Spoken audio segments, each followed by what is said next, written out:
Hello the students, welcome back to organize knowledge channel. और आज की जो वीडियो है उसमें डिस्कस करेंगे worksheet number 34 for class 7th विषय गणित है। और ये वर्कशीट आपके लिए 29 नवंबर 2021 के लिए शेड्यूल की गई है। आज की जो वर्कशीट है स्टूडेंट्स, उसमें हम राशियों की तुलना ये टॉपिक जो है कंटिन्यू करते हुए साधारण ब्याज के बारे में पढ़ेंगे। सो वर्कशीट शुरू करने से पहले प्लीज़ चैनल को सब्सक्राइब कर दीजिए, बेल आइकन को भी प्रेस कर लो ताकि आपको आने वाली वीडियोस की नोटिफिकेशन वो समय से मिल जाए। सो देखिए आज की वर्कशीट में क्या दिया गया है, सोचिए और चर्चा कीजिए। प्रश्न 1 है, यदि आप पैसा बचाना चाहते हो तो आप इसे कहाँ जमा करेंगे। बहुत सिंपल सी बात है। अगर बच्चों आपसे पूछा जाए कि आप पैसा बचाना, आपके पास पैसे बचे हैं तो आप उसे कहाँ जमा करेंगे, कहाँ सेफ समझते हैं, तो कहाँ पर, बैंक में। आप कहाँ जमा करेंगे, बैंक में। प्रश्न 2, आप अपना पैसा बैंक में क्यों जमा करते हैं। क्यों जमा करते हैं, क्योंकि वहाँ पर हमें क्या मिलता है, हमें कुछ ब्याज मिल जाता है उन पैसों के ऊपर और हमारा पैसा सुरक्षित रहता है। प्रश्न 3, क्या आपका जमा किया गया पैसा बैंक में बढ़ता है, तो आप कहोगे बिल्कुल हाँ बढ़ता है। तो कैसे बढ़ता है, उसके ऊपर ब्याज लग के बढ़ता है। अब हम यही समझेंगे कि ब्याज जो है वो कैसे लगता है। जब हमें धनराशि की आवश्यकता होती है तो हम बैंक से उधार लेते हैं। तो जब हमें पैसे की आवश्यकता होती है तो हम उसमें जो है क्या करते हैं, बैंक से पैसा भी हम उधार लेते हैं। उधार ली गई धनराशि को हम ऋण कहते हैं। ठीक है, उधार जो राशि हम लेते हैं उसको क्या कहा जाता है, उसको ऋण कहा जाता है। उधार धनराशि के उपयोग के लिए अतिरिक्त राशि का भुगतान किया जाता है जिसे हम ब्याज कहते हैं। और ऋण पर ब्याज शुल्क की गणना के लिए साधारण ब्याज एक आसान विधि है। ठीक है, तो यानी जब हम बैंक से पैसा लेते हैं तो उस धनराशि को ऋण कहा जाता है और उसके ऊपर हमें ब्याज देना पड़ता है। क्लियर, उसके ऊपर अतिरिक्त राशि का भुगतान जो है वो हमें करना पड़ता है जिसे हम ब्याज कहेंगे। तो देखिए साधारण ब्याज में महत्वपूर्ण जो बातें हैं वो कौन कौन सी हैं। सबसे पहली बात है मूलधन। मूलधन यानी प्रिंसिपल, यानी पी से हम इसको डिनोट करेंगे। जो पैसा हम जमा करते हैं या उधार लेते हैं उसे मूलधन कहा जाता है। ठीक है, मान लीजिए आपने बैंक से जो है, मान लीजिए आपने बैंक से 5,000 रुपये उधार लिया है या आपने बैंक में जमा कराया है, तो ये 5,000 रुपये क्या हो जाएंगे, ये मूलधन हो जाएगा। नेक्स्ट है ब्याज दर। ब्याज दर यानी आर यानी रेट। 1 वर्ष के लिए 100 रुपये का ब्याज प्रति वर्ष ब्याज दर के रूप में जाना जाता है। ठीक है, यानी 1 वर्ष के लिए कितना है, 100 रुपये का ब्याज प्रति वर्ष क्या कहलाएगा, उसका ब्याज दर कहलाता है। समय है वह समय जिसके लिए मूलधन को रखा या उपयोग किया जाता है, समय कहलाता है। यानी जैसे मान लीजिए आपने 5 वर्ष के लिए बैंक से पैसा लिया है तो समय 5 वर्ष हो जाएगा। नेक्स्ट हम समझेंगे साधारण ब्याज की गणना मूलधन द्वारा प्रति वर्ष ब्याज दर तथा टी वर्षों की संख्या में गुणा करके की जाती है। तो साधारण ब्याज क्या बनेगा, यानी मूलधन कितना है, कितने समय के लिए है और कितने जो है रेट पर उसके ऊपर ब्याज लग रहा है। ठीक है, यानी कितना उसके ऊपर जो है प्रति वर्ष ब्याज लगाया जा रहा है, दर, उससे क्या निकल जाएगा, साधारण ब्याज जो है वो निकल जाएगा।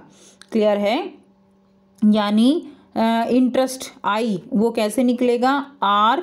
ठीक है, आर गुणा में, आर यानी क्या है यहाँ पे दर। ठीक है, तो दर परसेंट में होती है ना, प्रतिशत, तो यहाँ पे R/100 गुणा में मूलधन गुणा में समय, तो ये क्या निकल जाएगा, ये साधारण ब्याज जो है वो निकल जाता है। अब अगर मूलधन में ब्याज को जोड़ा जाए तो वो क्या कहलाता है, वो मिश्रधन कहलाता है। तो मिश्रधन यानी मिश्रधन को हम किससे डिनोट करेंगे, ए से। यानी ए जो है वो क्या हो जाएगा, इंटरेस्ट यानी ब्याज प्लस में मूलधन। तो मूलधन और ब्याज को जोड़ के क्या मिल जाता है, मिश्रधन मिल जाता है। अब हम इसे एक उदाहरण की मदद से समझते हैं। देखिए रमन जो है 1,000 रुपये उधार लेना चाहता है। स्थानीय बैंक ने प्रति वर्ष 10% ब्याज जो है लिया। तो जो बैंक से उसने 1,000 रुपये लिए हैं उसने 1 वर्ष में 100 जो है, देखिए प्रति वर्ष 10% ब्याज, यानी 100 रुपये के ऊपर बैंक जो है वो कितने रुपये लेगा, 10 रुपये लेगा। क्लियर है, तो जो है क्या यहाँ पे हल कैसे करेंगे, यहाँ पे आपको साधारण ब्याज बताना है और मिश्रधन बताना है। तो 1 वर्ष के लिए 1000 रुपये उधार लेने के लिए रमन का कितना खर्चा आएगा? रमन का 100 रुपये खर्चा आएगा। इस मामले में मूलधन जो है वो 1000 है, पी है और 10% ब्याज दर यानी R/100 है और 1 वर्ष का क्या है? समय है। ठीक है, तो साधारण ब्याज आई निकालेंगे तो R/100 गुना P गुना T। तो हमने सारे फॉर्मूले में पुट कर दिए। 10/100 गुणा में जो है मूलधन कितना है? 1000, समय कितना है? 1 वर्ष। तो हमारे पास कितना निकल गया? 100 रुपये निकल के आ गया ब्याज। ये क्या आ गया? ये ब्याज आ गया। अब हमें अगर मिश्रधन निकालना है तो मिश्रधन कैसे निकलेगा? जो हमारे पास मूलधन है और जो हमारे पास ब्याज आया, दोनों को अगर हम जोड़ देंगे तो हमारे पास यहाँ पे ए यानी मिश्रधन निकल जाएगा। ठीक है, अब आपको यहाँ पर अभ्यास के लिए 4 प्रश्न दिए गए हैं जिनको हम 1 बाय 1 डिस्कस करेंगे। पहला प्रश्न है, अनीता ₹5000 का एक ऋण 15% वार्षिक की दर से ब्याज पर लेती है। तो अनीता जो है कितना मूलधन कितना हो गया? यहाँ पे पी हो गया 5000 रुपये।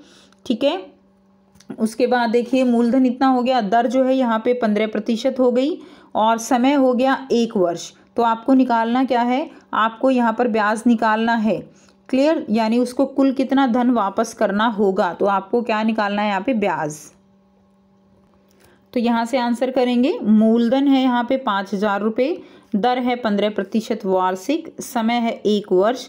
साधारण ब्याज निकालेंगे। साधारण ब्याज के लिए फॉर्मूला क्या हो जाएगा? PRT।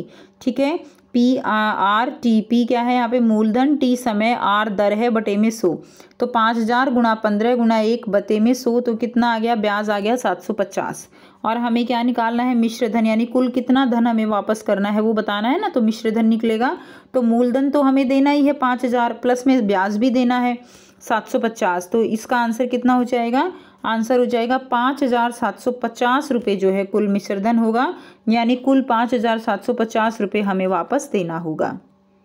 नेक्स्ट देखिए, प्रश्न 2 है, किसी धन का 5% वार्षिक दर से 3 वर्ष का ब्याज 450 रुपये होता है, वह धन ज्ञात कीजिए। तो 5% वार्षिक दर दे दी है, 3 वर्ष समय दे दिया है और यहाँ पे ब्याज दे दिया है। तो आपको धन यानी यहाँ पे मूलधन निकालना है। तो ये भी बहुत आसान है। दर दे दी 5%, समय 3 वर्ष है, ब्याज जो है 450 रुपये, पी हमें निकालना है। तो फॉर्मूला लगा देंगे। मूलधन जो है, ठीक है, मूलधन क्या हो जाएगा? यहाँ पे ब्याज गुना 100 बटे समय गुना दर। जो हमने फॉर्मूला लगाया था बस उसमें हमने मूलधन उस तरफ ले गए और ब्याज हम इस तरफ ले आए। बहुत सिंपल है। तो ब्याज हमारा 450 है, गुना 100 बटे समय 3 और दर है 5। 5 बटे 100 हो जाएगा ना। तो जब हम उसको अपोजिट करेंगे तो 100 गुना 5 हो जाएगा। उसके बाद देखिए ये सारा जो है आपस में कट जाएगा। कटने के बाद जो आंसर आता है वो आता है 3000 रुपये। तो बच्चों आप यहाँ से कंफ्यूज ना हो। हमारे पास ब्याज का फॉर्मूला क्या होता है? ब्याज का फॉर्मूला होता है R/100 गुना में P गुना में T।